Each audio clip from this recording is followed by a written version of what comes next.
Part of the core job description for a small group leader is to develop the people in the group. And part of that then is your co-leaders. It can be a lot of work to help other people develop their ministry potential, but it's well worth it, especially if you want a group that's going to make disciples who make disciples. That's all about developing the people in the group. And so I want to encourage you to take the time and the effort to help new leaders prepare and to develop their leadership potential. And I want to give you 5 principles for how to do that today. 5 principles for mentoring your co-leaders. Number 1, you want to mentor them in 2 key areas of their life. First, you want to mentor them individually in their own pursuit of God. Help them to grow as a Christ follower. Help them to trust Jesus more and more fully in different areas of their lives and to honor God more and more fully in areas of their life. And you can use anything in the whole Pursue God library. There's so many resources about so many areas of life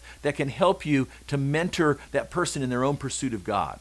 The second thing in mentoring them, the other area is to mentor them in their leadership and in their ministry skills. So you want to help them to learn how to be a small group leader, how to serve others and minister to others, how to mentor and so forth. And so you can use the resources at the small group resource page. There's tons of conversations there that will help you develop their leadership and ministry skills.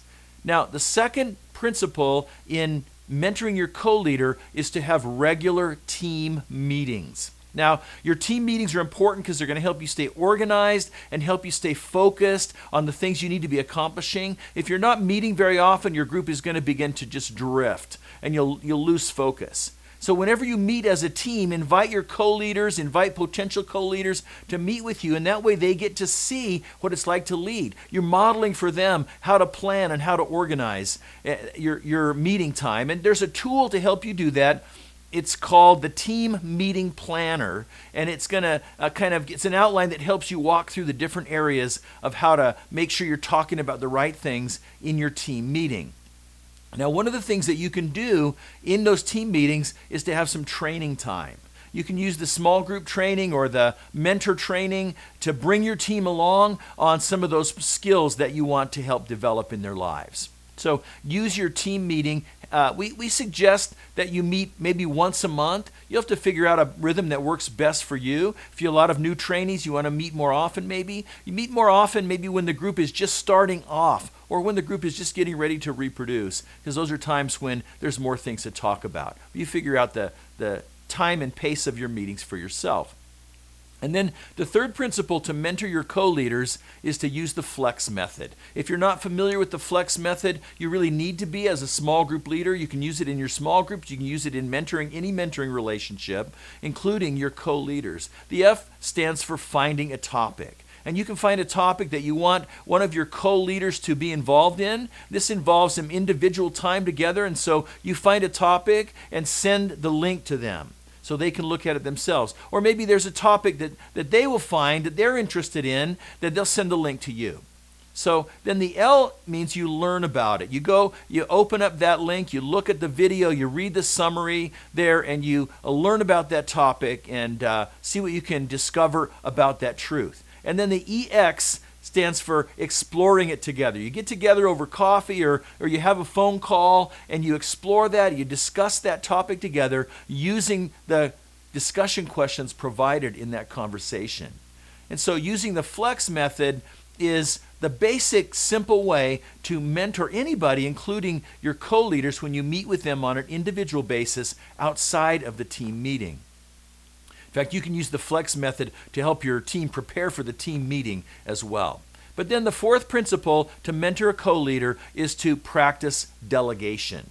There's so many opportunities in the life of a group to give ministry away. And as a good small group leader, you're looking for ways to let other people lead and to help prepare them to do all the things that you know how to do. So that eventually a co-leader then has experienced everything that it means to lead a group over time because you've delegated and made assignments and given them some responsibility.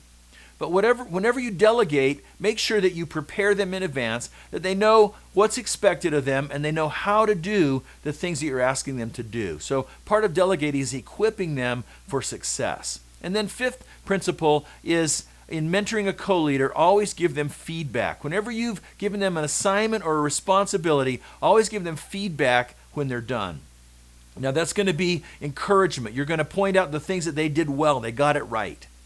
And then you're going to ask them to evaluate themselves. How did you do with that assignment? And they'll probably identify some things that you were going to bring up anyway, but they've discovered it for themselves.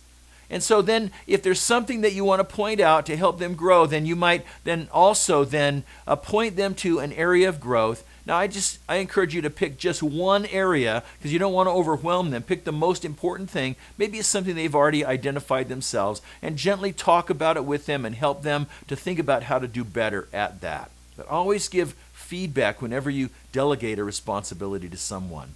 And if you'll follow these principles, if you'll make a concerted effort to mentor your co-leaders, you're going to see an amazing development, amazing growth in their lives, and that's going to help you make disciples who make disciples. That's going to help you bring your group to a place where they can reproduce other groups as well.